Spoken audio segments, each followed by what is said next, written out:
So, this episode is on what I believe is my last health and literature novel that I'm reading. It's The Fault in Our Stars by John Green. Firstly, I think it's important to say that I think John Green gets a lot of flack that's undeserved. Do I know everything about John Green's life? Absolutely not. But I was 13 and 14 years old in 2013, 2014 when he was releasing books and was super, super popular. And I think he gets a lot of flack because he writes kind of cliched type characters and books, and this novel is no exception.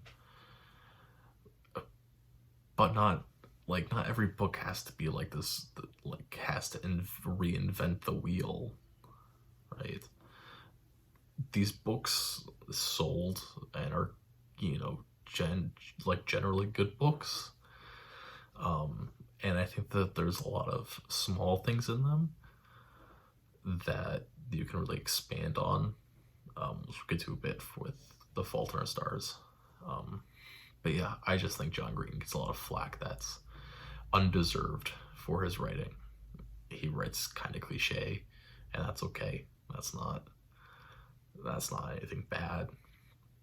But looking at this book, The Fault in Our Stars, on its own, for the class, it was much more focused on how are we taking this idea that disease and illness becomes part of us. And really that not only goes for the people that have illness, but also the people that surround illness. As seen at a couple points throughout the novel, Hazel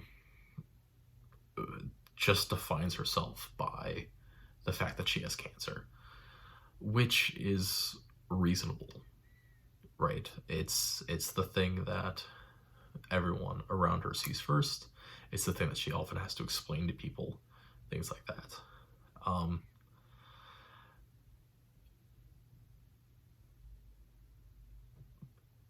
Compared to, right, she's very outward with yeah, cancer is very much a part of who I am.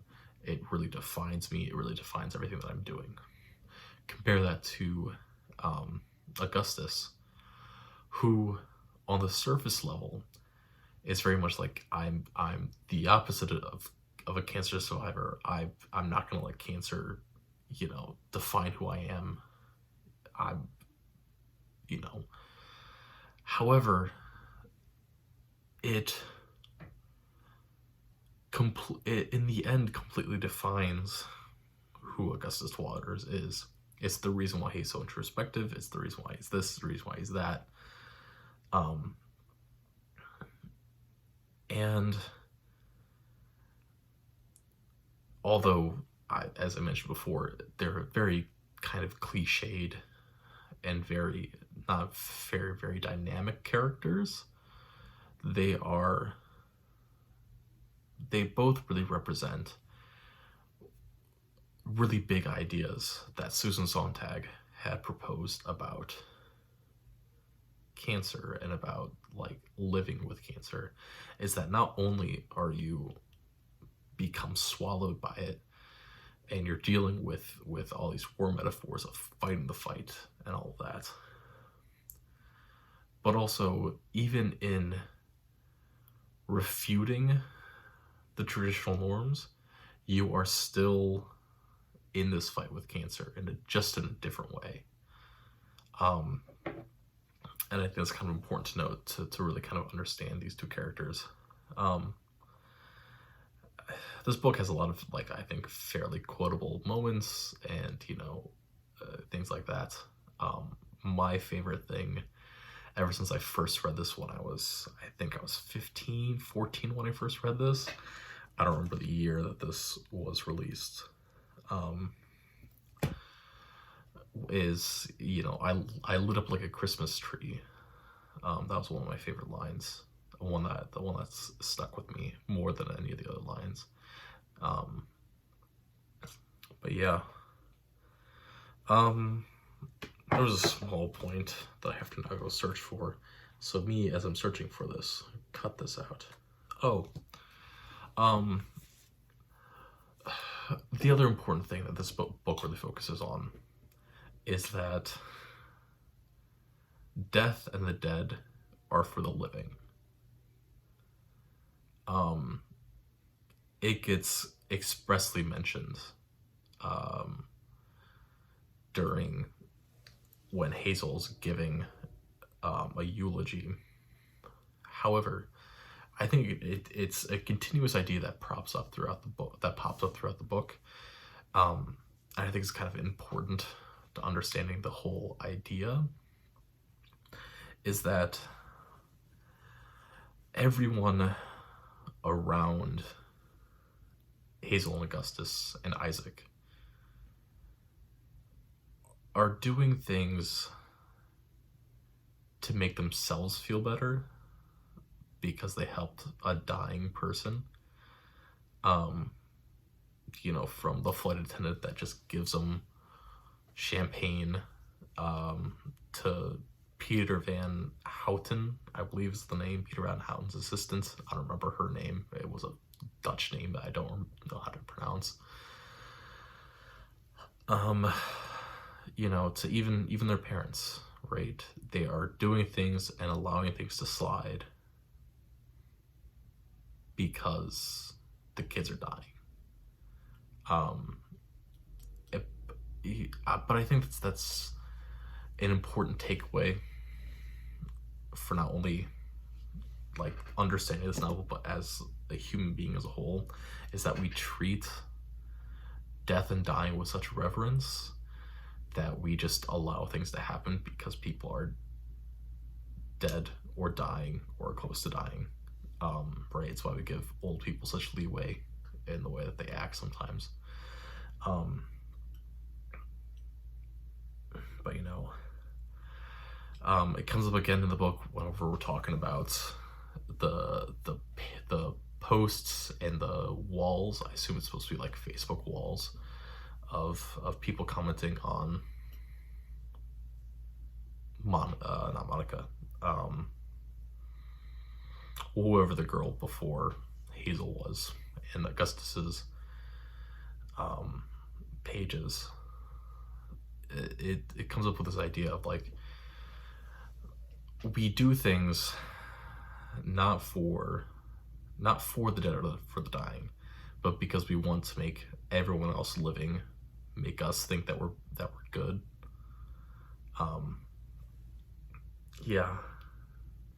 Oh, and then, you know, the final thing I note is when they do the living funeral scene. Really, right? Because once again, we go back into this idea of funerals and death and dying are for the living. It's to make the living feel better.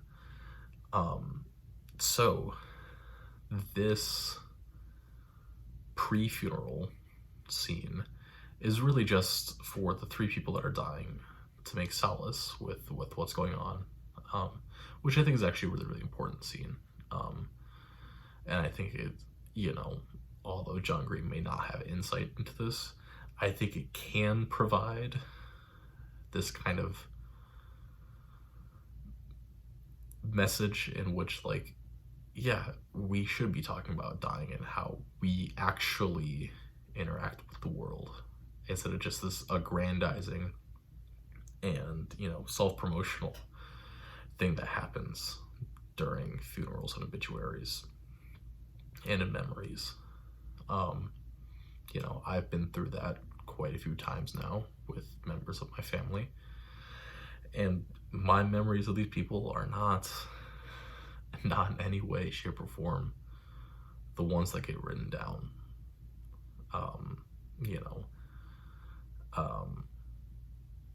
because we don't want to remember, or we don't want people to be remembered as humans. We want them to be remembered as more than human. Yeah. Fault in Our Stars. It's one of John Green's better books. It's not the one that resonates with me the most, but it's still a very, very good read. 6 out of 10. I will, as a young adult book, this book is a fine enough book.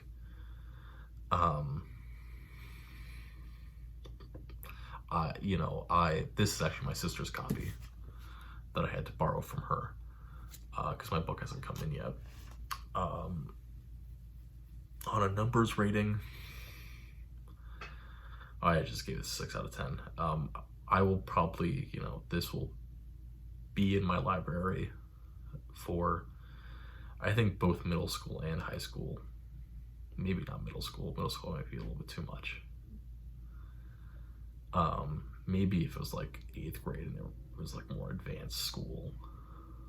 But yeah, I think definitely at the high school level, I think this is a fine book to have. Yeah.